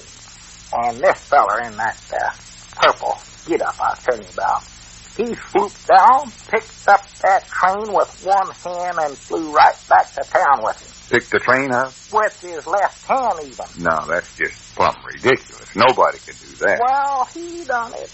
I know he did, because he turned them two mean varmints over to the police and after he got the train back to town. Then you know what he done? I don't want to hear no more about it. Well, sir, he's taking that train. Abner, I said I didn't want to hear nothing more about that. Yeah, but, Lum, you won't believe it. I know I won't. I don't believe none of it. Yeah, but, Lum, this fella... Wait a minute. There comes Wallford. Maybe he's found out something. Oh. Granny's, I hope he has. I don't know nothing worse than sitting around waiting for something. Especially when you ain't sure you're going to like what you're waiting for. Well, I don't think it'll be much longer now. Did you find out something? Have they reached the verdict? Are they through? Well, I don't know. But the officer in charge of the jury just came in and talked to the judge. From the look on the judge's face, I could tell they're about ready to bring in their verdict. You could tell by looking at the judge's face, huh? Yes. I've tried too many cases in his court not to know that look. I can read his face like a book. You must have some of them X-ray eyes, too. Well, did his face say that we was going to win? I couldn't tell that, but I'm sure it won't be long now before we find out. Oh, speaking of books, there's a phone call I have to make. I'll be right back, Lum. Yeah, all right, Mr. Get me a comics book while you're out there. Granny, before I was nervous because we had to sit here and wait. Now that I know the jury's just about done, I'm more nervous than ever. Yeah, well, they better get done pretty soon, Lum, because you're out of newspaper to tear up. Granny, I have tore that whole thing up, ain't I? Yeah. You want me to get you another? No, there ain't time now. Oh, maybe like a later one to tear up. I'll manage somehow. I don't know what I'll do, though, when that jury foreman stands up and reads off the verdict. I can just might nigh hear him now. We, the jury, award the pearl to Milford Avery Spears, to Milford Avery Spears. Well, it could happen. Even after that extra law we had the judge read to the jury the other day? Even after that. Oh. If that had made a whole lot of difference, they'd have reached a verdict yesterday. Oh, this suspense is killing. Why, killing that me. Old Billy Goat. That old Billy Goat. He ain't got no right to that pearl. I demand a recount. Abner, for goodness sake. Well, you know what it'll mean, Lum. We'll just have to move out of Pine Ridge. That's all there to it. Ain't nobody'll be able to get along with Grandpap if he's got a pearl stick pin. Well, don't get all riled up about it. Well, you'd be riled up, too, if you'd worked as hard for as many years as me and Elizabeth has to build a home, then have to just pull up stakes and leave it. Just a dirty shame. Well, you don't have to leave it. Well, you surely don't expect me to stay in Pine Ridge and let that old Billy Goat shine that pearl stick pin in my face every day. He might not even get it made into a stick pin. Oh, yes, he will. I know him. Jimmy Deering wears one all the time. That don't seem to bother you none. Well, he's different from that Grandpap, though. Grandpap will do it just 'cause he knows that's what I wanted to have did with it. That farming, he'll do anything in the world to spite me. Just to spite me. I hate and despise him. Now, Abner, don't get yourself all worked up. I do. I hate and despise him to pieces. That blame his hide anyway. I can just see him now, strutting around town with that stick pin stuck in his overalls. In his overalls? Why, sure. He just wears a necktie on Sunday, but he'll wear that stick pin every day of the week. Now, he buy himself a derby hat, a pair of yeller spats. You know, I'll bet you he even starts toting a walking stick. Oh, he won't do that. He'll do it. And he won't be satisfied with just showing off in Pine Ridge. He'll go down to Hot Springs and Fort Smith. See him now sitting on a train acting like he owned the whole state of Arkansas. Well, now, wait a minute, Abner. Doggy, you know what I wish? I wish I could get me one of them purple outfits and just swoop down on that train he's riding on. Doggies, would he be spry? Yeah, he'd be, and so would you. I can just see the look on his face when he'd look out the train window and see me flying along beside of it. I wouldn't lift the train clean off the tracks right away neither. I'd just sort of jiggle it around, scare him plumb to death. Doggies, scare the daylights out of him. It's imagination. Oh, I bet he'd beg for mercy. Doggies, I'd stuff him in a tunnel and then stop up both ends just like I was trapping a gopher. Just pick that train up, smash it to bits. I'll pulverize him. That's what I'll do. I'll do it. If he wins that pearl, I'll pulverize him if it's the last thing Oh, my goodness. Oh, my. Here they come. Here they come. Wait a minute. What Brace yourself. There's the jury. They're done. Oh. Hey, Mr. Wallford, get in here. All right, everyone be quiet. Watch this second. Tell me, I don't know where I can stand this or not. Members of the jury, have you reached the verdict? We have, Your Honor. You will stand and read the verdict. We, the jury, find in favor of the defendant. Who is the defendant, Lum? That's us. Oh, hooray, hooray, hooray for us. Hooray, hooray. The object, I want a new trial. Doggies, Grandpap, you better hush up. You don't know how lucky you are. Lucky? Why, sure. You just missed being in the dad-blamedest train wreck you ever seen.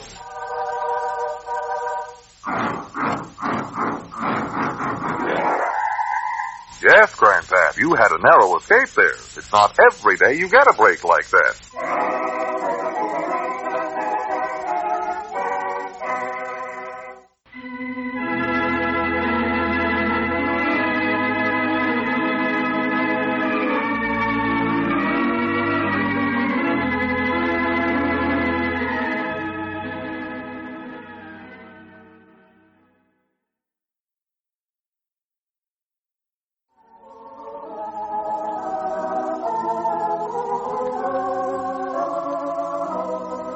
Now let's see what's going on down in Pine Ridge.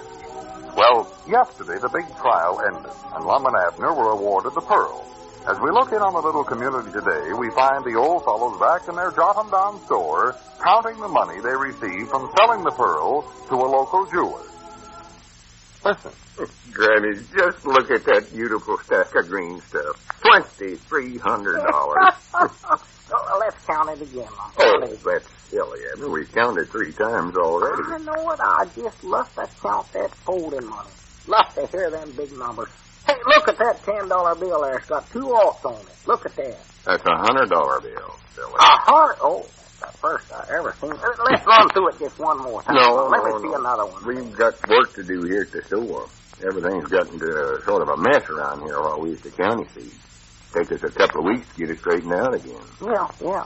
Better put the money away in the cash drawer, I reckon. Right now? Yeah. Oh, wait a minute, though. Does give you kind of a good feeling to look at that junk, don't it? Oh, the best one feeling I've had in a long time. Lum, before we put it away, could I just do one thing? What do you mean, what one thing? Well, I guess it's kind of silly. Well, what is it? Oh, nothing. Well, come on, tell me, silly. No, Don't bring something up that way and grab it that way. What's on your mind? Well, better get it off your chest. Lum, could I take that money and throw it up in the air and let it fall down around my head? Let it fall? Oh, my goodness sakes, what in the world do you want to do a thing like that for? I don't know. To be honest, I just don't know. I'm just sitting here looking at it. All of a sudden, that idea come over me. But now that I say it out loud, it does sound sort of silly. Yeah, you're right, it is. I'm sorry. Well, you don't need to feel sorrowful about it. Well, I do. I've had sort of an urge to run it through my fingers, but I sure never wanted to throw it around my head. No. Not after what we went through to get that stuff. No, of course not. No. I wouldn't want to go through another trial like that for twice that much money. You wouldn't? Well, I would. Any time I could spend a couple of weeks winning $2,300 pearls from Squire Skimp and Grandpap Spears, I'd dog as I'm for it. Did you see their faces yesterday when the jury brought in that verdict? Yeah. Old Squire looked like he'd been slapped in the face with a wet sack. It's done my heart good. I believe he's taken it as a personal insult. Well, what about Grandpap? He was ready to fist fight. Tried to scuffle with me there. He did? Why, sure, then he wanted to take on the whole dead blame jury. He'd have got whipped, too. That old fat woman sitting next to the end in the front row there that cleaned his plow something wonderful. Yeah, he's pretty quick-tempered, all right. But that's all over now. Grannies, we sure showed them, didn't we? Yeah, and we're rich. That's what I like about it. From R-I-C-H, rich. Being rich does have certain advantages to it. Yeah. No doubts about it. What am I going to buy me first now? Well, now, don't go spending all your money before we get the stuff divided up even. Well, let's get it divided in. I want to get to spending. How much is half of $2,300? Well, I don't know. I ain't got it figured out yet. Well, here, just give me part of it now, and then you can figure it out later on. I want to get to work on this stuff. No, I might just buy me a big, shiny automobile. A brand new one. Oh, now, Abner. Fact is, with all the money I've got, I can even afford a used car. Oh, you ain't got that kind of money. Well, I have done it. And if you keep on getting ideas like that, you ain't going to have none at all. You know, if you actually want to invest your money in something good, I can let you in on a sure thing. Well, how much does it cost? Whereabouts do I get it? At the post office or the bank. Bank? All they got there is money. I've got that. Well, they got something better than money, too. Something better than money? I never know there was anything better. Oh, yeah. Well, tell it to me quick, then. It might change my whole goal in life. Well, it's something that'll protect your future. How? United States of America saving bonds. Can you still buy them? Why, sure. It's just as important to buy them now as it was during the war. Well. And one of the best ways to buy them on the payroll savings plan. And I think I might use that on you. Well, now, wait a minute now, Lum. Instead of giving you your share of the money from the pearl, I might just dole it out to you like a salary. And each week I'll hold out some for savings bonds. Well, now, Lum, now, wait. I'm doing you a favor. You want to protect your future, don't you? Protect it? I'm living it right now. If I don't hurry up and enjoy it, it'll soon be my past. You better give me some of my money right away, Lum. I'm aging right Well, wait here. just a little while, Abner. Well, Lum, it's my money, ain't it? Half of it belongs to me. I'm a co-partnership in the restaurant, and I was lawsuing right along with you, weren't I? Yeah, but I don't know. I just sort of feel a little guilty about getting that money. Guilty? Have you lost your reasoning, Lum? We won that trial fair and square. Yeah, I know we did, Yes, but sir. somehow, something way down inside of me seems to keep telling me that Grandpappy Spears' actual ought to win. Well, don't listen to your inside, then. I just don't feel right about taking the money. Well, here, give it to me. I don't want you to feel bad. Here, hand it here. All during the trial, it sounded to me like Grandpap had the best claim on that pearl. We just sort of win it at the last minute on a technicality, you might say. It was a law we winded on, wasn't it? Well, yeah. Laws is legal, ain't they? Yeah, but you can't always go by that. They're good enough for me. I'll go by the law. There's something that goes deeper than that. I don't know what it is exactly. I don't need it. It's got something to do with how you feel about something. What you actually know inside of you is right and what's wrong. Law, let's divide up that money right here and now. Come on, give me my half right now. Just twixt me and you, didn't you think Grandpap had the best claim on the pearl? Well, I reckon it did sound that way. A little. Sort of. He was the one that actually found it, even though he never knowed what it was. Broke his only good tooth on it. Yeah, but, Lum, if you're going to start talking that way, you might say Squire Skimp had a pretty good claim on it, too. I know he had a better sounding one to me than we did. Well, yeah, that's what I mean. I just don't feel right about this. Well, Lum, the thing's all dead now. It's over. The jury give their verdict. That's all there is to it. We've got to stick by that. Can't go against the courts, you know, and the law. Yeah, I reckon that's the way to look at it. How much is half of $2,300? Well, now, wait a minute, Abner. In the first place, $2,300 is a hard number to take half of. Two don't go into it very easy. Fact is, I don't think it'll go in there at all. Well, push it in there some way. Force it. Shove it along. Now, if it was, say, $2,400, $100 more, I could figure it out. Well, if that's all that's bothering you, here, give me my half, and I'll take $100 of that and add that. Oh, no, that wouldn't work. Well, wait a minute. Look, I believe Elizabeth's got $100 in the sugar bowl over at home. Now, wait a minute, Abner. I just don't feel right about this whole thing. Well, I don't know what's bothering you, Lum. Here we worked so that dumb hard to win that trial, and now you act like that you wish we'd have lost it. Well, it just boils down to this, Abner. I'm feared it was kind of a horror victory. Huh? Down deep in your heart, do you feel right about it? About getting money that you actually feel belongs to somebody else? Well, especially when that somebody else is some of your best friends. Well, you really feel that you can take it and enjoy it under them circumstances? Well, I'd be willing to try, I believe. Yeah, I'll try. Sure, you could do it all right. I believe if that goes. Yeah, I could do it. Could you sleep nights, though? Could you go to church on Sunday and sit alongside Grandpap and not feel like a hypocrite? Could you sit there with an easy mind while the preacher stand up there talking about right living? Oh, I don't know. That old man starts cutting the dirt right out from under your feet there at times. He hits awful close to home and gets talking about them are things you got to think about, Abner. Looks right at me, too. It's like you've got to live with yourself. Yeah. I believe I could sit alongside a Squire Skimp in church and not feel too bad. Could you? Knowing what you know now? Well, of course, I could change my seat. Not sit next to neither one of them, sir. That goes. I'll sit over there by the stove by myself. You think that actual help, though?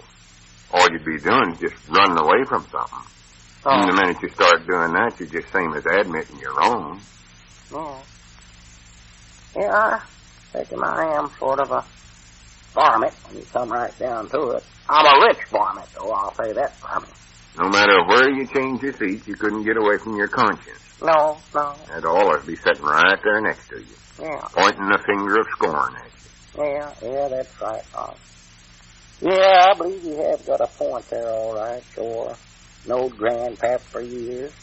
He did a lot for her. Of course he has. Squire's a neighbor, you might say.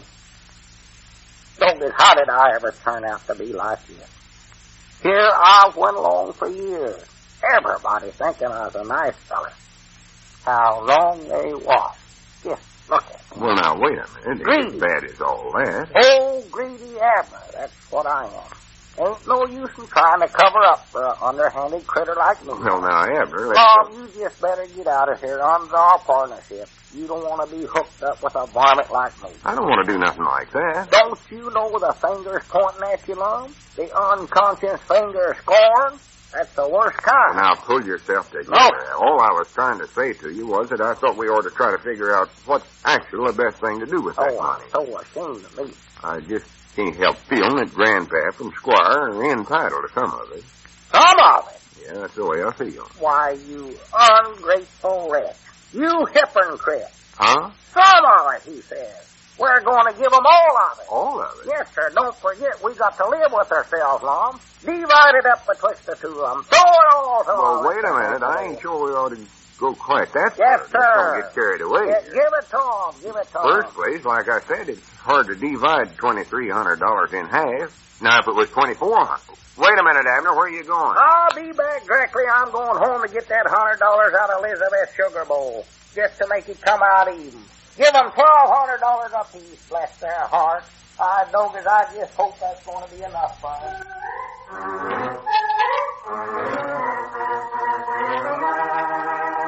Well, like that old Eddard saying, victory without honor is a hollow triumph.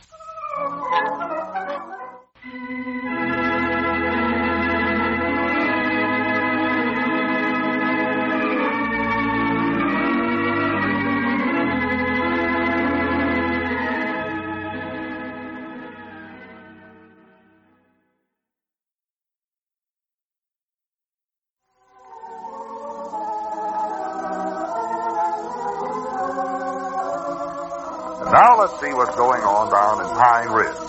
Well, as we look in on the little community today, we find Lum and Abner in their Jot-'em-Down store and Meadowlark restaurant, preparing to carry out their plan of dividing the money from the pearl with Grandpap and Squire Skimp. Listen. Abner, jump on the phone there and try calling Squire again. Tell him we'd like to have him come over here just quick as he can. Well, I thought you had done talked to him. No, I called over there, but there weren't no answer. Oh. Well, then it was Grandpappy Spears you talked to, huh? No, I never got a hold of him neither. I talked to Aunt Charity, and she said he'd went over to Squire's office. But like I say, there weren't no answer there. Oh. Well, Lum, that'll give us a little chance to talk this over once more. Then I'll be... No, there ain't nothing to talk over now, Abner. It's done decided. I ain't sure whether I'm decided or not. Now, we're taking the money we got from the pearl and dividing it up 4 ways. Yeah, well, now, right there. That's what I'd like to have a little talk with you about. But you've done agreed to it. I know I did. Yesterday, you was all for giving them the whole thing. Yeah, yesterday. You got carried away with yourself. Yeah, too far carried away. That's my You was even going to go home and get $100 out of Elizabeth's sugar bowl to make it come out even money. Oh, dog it. I can get some of that craziest ideas in this head of mine. But this new plan is the only sensible one. Ought to be bored for the simple. It's fair and square to all of us. Gives everybody an equal share of it. And that ought to make everybody happy. Yeah, sure. But how much does that come to for each one of us when you get it divided up, Lum? Well, we had $2,300 and divide that by 4, and you get $575 apiece. Are you sure that's right? I figured it out with a pencil and paper. Okay, that sounds little. Use long division, short division both. It sounds to me like you use mostly short division. No, I used everything. Even throwed in a little algebra and geometry. I know I was using some figures there that even I never understood, so I know that must have been what it was. Well, it must be right then, I reckon. Oh, I know it's right. Lum. Yeah? I've just been thinking. Do Squire and Grandpap know just exactly what we got for that pearl? What are you whispering for? Well, I just didn't want nobody to hear me. I don't know. There ain't nobody here but us, or is it? No. Well, do they know what we got for that pearl? No, I don't believe they do. They don't know we got $2,300 for it, do they? Well, how would they? I never mentioned it. Did you? No, I never. For all they know, why, we might have just got $2,000 for it. Oh, now, wait a minute, Abner. Well, now, we we can do that now, Lum. We can do that. Just divide up $2,000. He'll be just as happy. No, Abner, that ain't ethical. Well, it'd make it a heap easier if you'd have divided up, though. Well, I've done got it divided up. Yeah, but see, Lum, 4 goes into 2. Well, you can't do that. I don't believe 4 people can divide $2,000. Better make it $400. I know 4 goes into that. Let's see there. Take the 4. Well, now, just a second there. Wait just a minute. Yeah, comes out even. That gives them $10 apiece. Abner, I'm ashamed of you. Why? Ain't that right? Wait a minute, I'll figure it again. 4. Yeah, your arithmetic is bad, but that ain't what I'm ashamed of you for. I'm ashamed of you ever getting such ideas at. Well, Lum, all I'm doing is just trying to make it come out even, I think. Well, you just leave that up to me. And I want you to get on the phone and call. Wait a minute. Yonder they come. Both of them. Huh? See him? Squire and Grandpap. Oh, yeah. Must be mental telegraphy. Yeah. Oh, there goes our money right now. Now, behave yourself, Abner. You know good and well you agreed with me that this was the only right thing to do. Yeah, I ought to watch myself. See old big mouth me talk myself out every nickel ever had. Well, howdy do. Come right on in. We're just talking about you fellers. Well, you know the old saying, Lum, speak of the devil. I'll say. Sit down, fellers. Oh, yes, thank you. There's something we want to say to you. Take the rocker there, Grandpap. I believe I'll just at least stand up in this door, if you don't mind. Well, you better sit down, Grandpap, because what we're going to say to you will knock you down. Well, in that case, you better take the rocker yourself then, Abner, and strop yourself into it. All right, set out the joshing, fellers. Let's sit down and get to business. Well, now, Lum, before you get into whatever it is you've got to say, there's a little matter I'd like to call to your attention. Oh, well, that can wait, Squire. Fellers, me and Abner did a lot of thinking about this trial we've all been through. I'm still thinking about it. And we finally made up our minds about something. See, what we done with the pearl was sell it to that jewelry store in there at the county seat, and we got $2,000 for it. $2,300. Abner never was any good in figures. There it goes right now. But me and Abner got to looking at that money, and we just didn't feel right about it. I still don't. We felt that both of you fellers had a pretty good claim to that pearl. Even though the jury did bring in a verdict in our favor, we got to thinking about all that fighting we done during the trial and how there's bound to be some bad feelings about it. So we decided just one thing to do. Just one right thing to do. That's to divide up the money. Oh, me. How's that again now? That's what we're going to do. We're going to split that money 4 ways. We hope you fellers accept it and think rightful belongs to you. Right now, Lum, that is without a doubt a beautiful gesture. And one that appeals to me immensely, too. What'd you say, Squire? We've got it all figured out, and it comes to $575 for each one of us. Yes. I've got the money separated in these 4 envelopes here. I counted several times, so I know it's right. Here, Grandpap, here's yours. Keep it. Keep the 7-legged junk. I don't want it. That dog is out of here at everything now. Well, Grandpap, I'm afraid you never heard what I said. There's money in that envelope. Yeah, money. M-O-N-E-Y. Money. I know what's in there. $575, and I don't want it. Well, I'll be a polka-dotted possum. We've all went crazy. Well, Grandpap, I don't know what your objections are, but we're doing this in good faith. Yes, Grandpap, I think you're adopting the wrong attitude there. This is a generous and noble deed on the part of our good friends here. And I think the only fair thing for you to do is to accept the money. Yeah, but Squire, Go ahead, take it, Grandpap. Yeah, Grandpap, here it is. And our best wishes goes with it. Yes, sir, you take it. You mind your own business, you little varmint.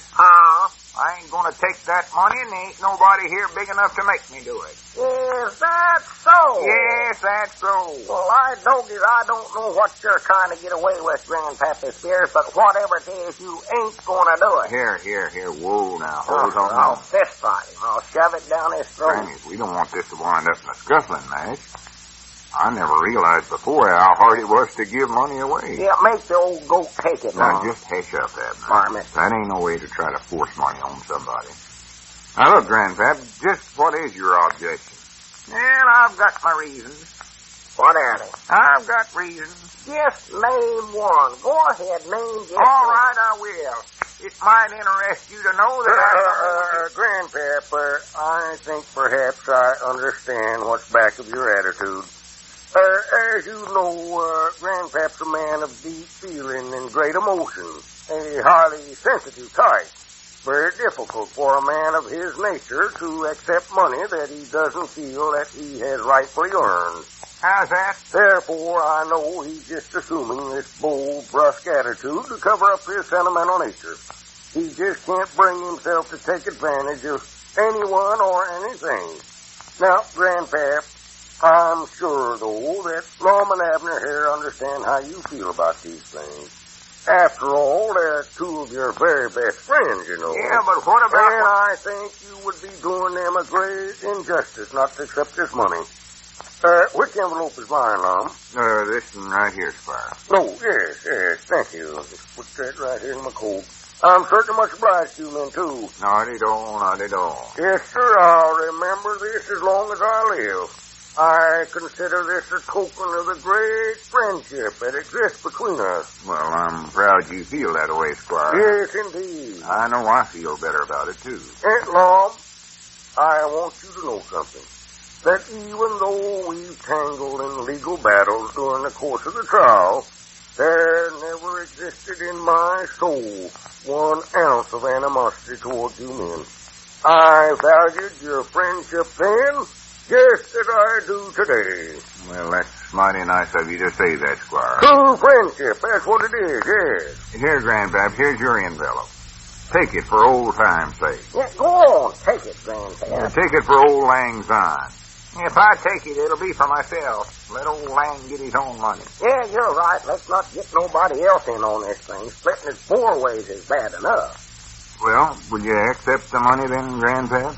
Yeah, I don't know. You heard what Squire said about my sensitive nature. You better take it, Grandpap. You think so, huh, Squire? Yes. Yeah, looks like everybody's turning again me. Well, I don't see how you can feel that way, Grandpap. We're just trying to give you something. Do something nice for you. Ganging up for me, that's what you're doing. Well, now, look, if you don't want to take No, I'll take it. Give it here. Well, that's more like it, Grandpap. Glad you changed your mind. Now, are we all friends again? Yeah, reckon so. Doggy, you don't look like a man that's just been give $575.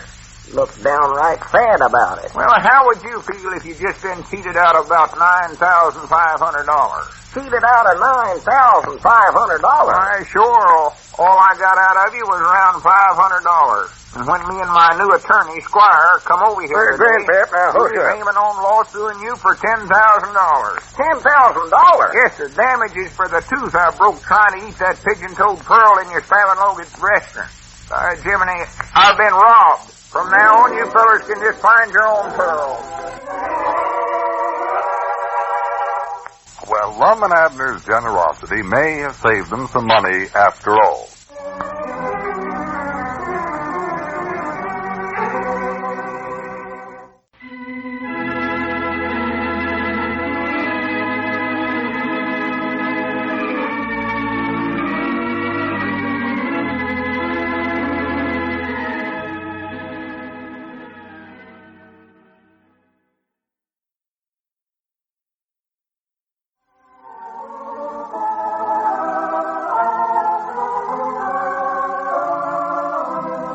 Now let's see what's going on down in Pine Ridge. Well, as we locate on the little community today, we find the old fellows in the Jot-'em-Down store and restaurant. Abner is doing a little heavy reading. Listen. Kitchenware, aluminumware, cooking utensils. Well, I don't want none of that junk. Abner, I told you 1,000 or 100 times to stop looking at that mail order catalog and get to work. Don't forget, we're still running a store here. Yeah, I know. And a restaurant. I know it. I'll help you. Just keep your shirt on. I can't do everything around here, you know. Well, you don't have to, Lum. I'm going to help you. Just a minute. All I was doing is just sort of glancing at the wish book, trying to find a few little knock nicks that I want to buy with my $575. Well, you can do that some other time. Well, what's the use of being rich if you can't enjoy it, Lum? Doggy, might as well be poor again for all the good I'm getting out of my wealth. Well, from the way you're trying to fritter it away there, you ain't going to have it long. I'll tell you that right now. Come on now, get to work, Abner. Get on the business end of that broom there. Yeah, all right, sure. Yeah, I'm going. Well, looky there. Let's see. Look, a lacquer stove. Huh. Doggy, sure take a lot of batteries to run one of them things. Abner, put down that book. I'm putting it down. Well, you're getting to have a worse temper than Grandpappy Spears. Oh, why ain't that bad? Well, no, nobody can be that bad. Any feller that fights you when you try to give him $575 has got to be the world's champion. Well, he gets a lot of curiosities in that head of his. Oh, yeah. Thought the best thing to do with him is to humor him. He ain't as young as he used to be. He's young enough to get ideas about lawsuing us, though.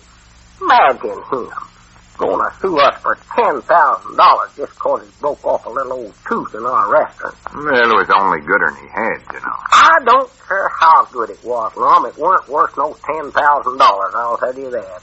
I wouldn't give him $3 for it. Whole.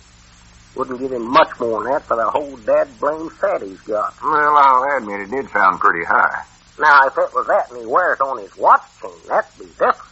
That thing's worth something. Well, silly, that's a elk's tooth. I don't care whose it is. Looks a heap better than that in a Grandpap, even before he broke it. Can't get over that old billy goat going to lawsuit us that way. And getting Squire Skimp for his lawyer, that was even worse. Well, don't worry, Abner. He never went through with it. Don't. You know you can be sitting there worrying yourself silly over something that ain't happened and ain't going to. Well, just a lucky thing it never. That's all I've got to say. Just wish we hadn't give him a fourth of that pearl money now. I don't know why you'd say that. Oh, I hate and despise him the way he acts sometimes. Well, it kept us out of another lawsuit. That's worth something, ain't it? Well, yeah. And our conscience feels better about the whole thing. Well, yours might. Mine ain't so sure about it no more. Fact is, I think my conscience is sort of swinging over to my side since it got so poor here. And here's the best thing we got out of it. We're all friends again. Yeah. Why, sure. Ain't you noticed how Grandpap's acted over the weekend? He's just as nice as pie. Oh, yeah. I never have saw him in a better mood. No, he's sitting there and meeting next to me yesterday. He seemed happy to Lord. Well, he's been nice. He come over here Saturday afternoon. We played checkers. Had the nicest game. He never cheated one time. Leastways, not any time when I was looking. He might just be getting smarter at it, though. But, anyway, we never had one single fight. And you see, that proves what I've been telling you. You know, Lum, even after I win the game, he never fussed a bit about it. Just got right up and congratulated me on my fine playing, shaking my hand. Great, I never realized it had that much effect on him. Oh, yeah. Generally, when I win, why, he knocks all the checkers off on the floor and picks up a checkerboard and starts beating me on the head with it. If he had any muscles, I wouldn't dare to play with him or pad that checkerboard long. Well, I'm sure glad he's a changed man. Oh, it goes to show how much good a little kindness and generosity will do. Yeah. So, looky there, Lum. Oh, I just got to get me one of them things. Look, genuine refractor type telescope. Hand satchel? No, look here. One of these things you look through and see a long ways off with it. Just what do you want to see that's such a long ways off? Oh, I don't know. Something might come up, though. I'd have a baseball game over at Cherry Hill, for instance. If I had my telescope, I'd sit on my front porch and watch the whole game through it. And be comfort, too. Sit there in my rocker and rock and root for my favorite team. And think of the money I'd save. Oh, sure. See, they charge 35 cents for them games over there. Why, this thing is paid for itself in no time at all. Might even get Elizabeth one, too. She could use it on Ladies' Day. Yeah, she couldn't use it no other time. No. Abner, telescopes is just good for looking up at the moon. There. Well, in that case, I'll buy my dog old blue one. Ain't no one thing that hound loves better than to sit out of a night and look up at the moon. Yeah, I know. I've heard him clean over at my place looking up at it, barking. Oh, yelling. Yeah, he's had that moon seed for years. Now, put that wish book down and let's get to work. Well, now, just a minute, Lum. There's a couple of other things here I want to glance at, sort of. Well, I know there ain't nothing you want in the power tool section. That's where you are now. Reckon I'd have any use for a electric, double-duty, rotary drill press. Oh, yeah. Sure, I don't see how you've got along all this time without one. You don't, huh? Get a half a dozen of them. I won't need that many, will I? 6? Abner, for pity's sake, come to your senses. You don't even know what one of them things is for. Well, there's bound to be a set of instructions with them, Lum. Now, here's something I want to get to. Maybe you could get one, Lum. We could play a duet. A duet on a drill press? No, that's silly. On a bandsaw. Bandsaw? Why, sure. That ain't silly, huh? No, you've heard of fellas playing a musical saw.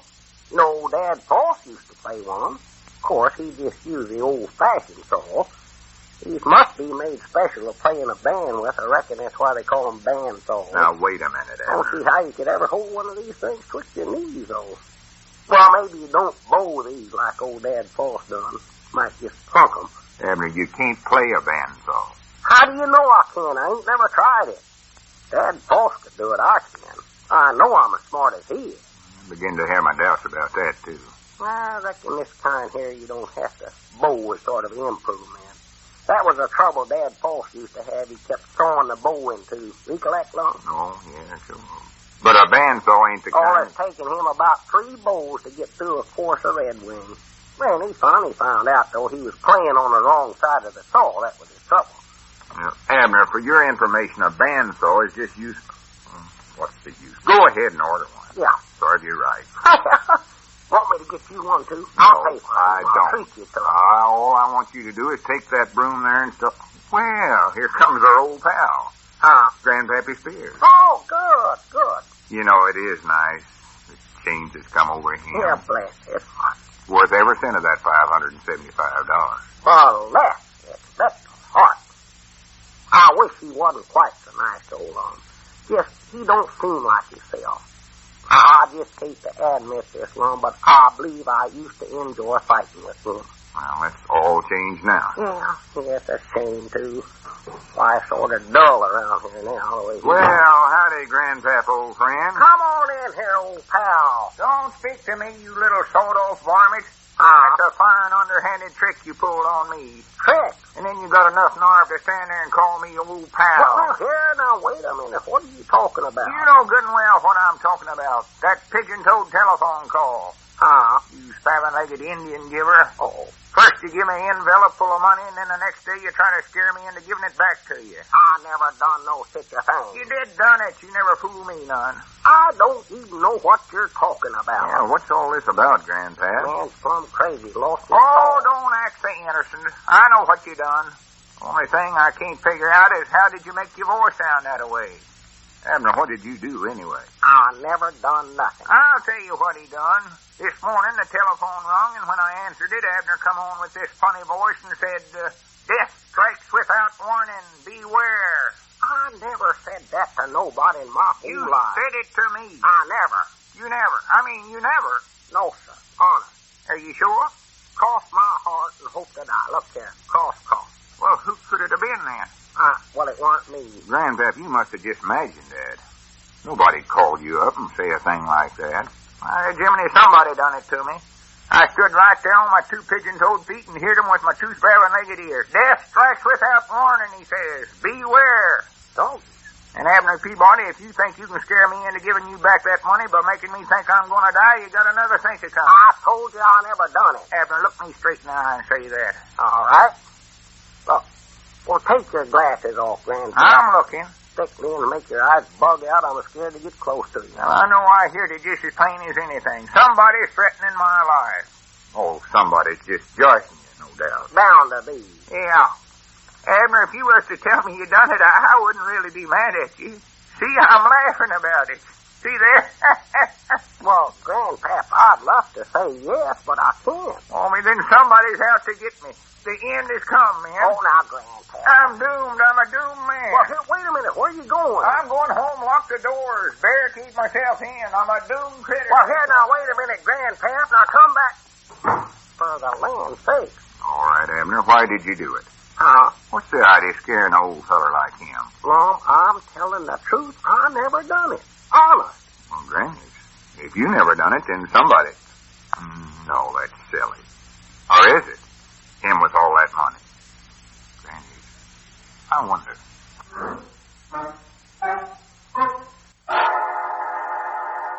Death strikes without warning.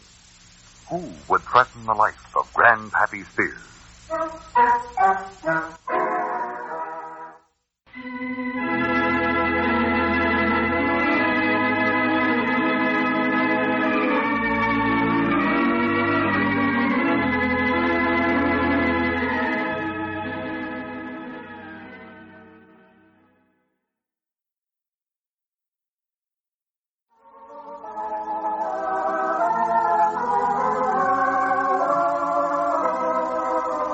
Now let's see what's going on down in Pine Ridge. Well, as we look in on the little community today, we find Lum and Abner in their Jotundown store and restaurant. Lum is waiting on a customer at the lunch counter. Listen. Now, here, Ulysses. Are you sure that's all you want to eat? Yeah, that's okay, Lum. Well, I can make you another lumburger in just a couple of minutes. No, that's okay. Well, was the lumburgers you had all right? Yeah, that's okay. Yeah, let's see. That'll be 70 cents then, Ulysses. Okay. I hope everything was all right. Yeah, it's okay. Well, be sure and come in again, Ulysses. Yeah, okay, Lum. So long. Okay. Did you notice that, Abner? Ulysses must be losing his appetite. He just ate 2 lumburgers this morning. 2? Is that all he ate? Always before, he never ate less than 5 or 6. Why, no, I saw him sit there at that counter an hour at a time eating them things. Just seemed to love them. I wonder if I'm losing my technique. Losing your what? Technique. I never even knowed you had one. You recollect where you put it last? Abner, a technique ain't nothing you can see. Well, how can you tell when you've lost it then? What I'm talking about is my cooking technique. Oh, I never know. Is that what you call that white hat you wear when you cook? Oh, no, that's my chief's cap. Still got that. Yeah, fact is, you got it on. Have I? Yeah, that's it. Yes, I have. Now, what I mean is my natural talent for cooking up stuff and making it taste extra special. It's different. Oh. Well, maybe it's a good thing you lost that, Mom. Just can't seem to build a restaurant business up to where it was before we had to go to the county seat for that trial. No, it has fell off something wonderful. Maybe folks just don't know the restaurant's open again, Lum. They might have got out of the habit of coming here while it was closed up, you know. Yeah, suppose so. And then, of course, all that bus crowd had to start eating down there at Luke Spears' lunchroom while we was closed. Yeah, I've got to speak to him about that and get the bus business back again. Oh, we ought to do that. That was good business, I'll tell you that right now. I think he's giving them some kind of a special price now so they'll keep on eating down there. Well, can he do that? I don't know of no law against it. No. We're supposed to be the official bus stop, sorta, but you still can't force the bus passengers to eat in one certain restaurant. Of course, we could get him to stop in front here. Yeah, that'd help. Sure. It's a free country, you know. Yeah. Well, looks like maybe you'll just have to undercut that special price that Luke's giving them. Well, I hate to do that. More likely I have to cut down so low we'd lose money. Oh, well, let's not do it then. We can lose money just as easy without that business. Save me all that dishwashing. What I might could do is get Grandpappy Spears to talk to Luke about it, as long as Luke's his nephew. No. Ain't no use of talking to Grandpap about anything right now, Mom. Not in his condition. He's tore up over that voice. He claims he heard it on the telephone yesterday. He don't know what he's doing. Yeah, guess you're right. Oh, I seen him over at his place this morning. He was just having nervous fits. Oh, that's got him pretty worried, all right. Well, no. Got himself locked up in the house right now. Feared to even step outdoors, he says. Abner, are you sure you wasn't the one that called him up? Lum, I've told you 6,490,320 million times that it were not me. Yeah, I know. Oh. It ain't that I don't believe you, Abner. Oh, of course not. But I just can't figure out who else would pull a stunt like that.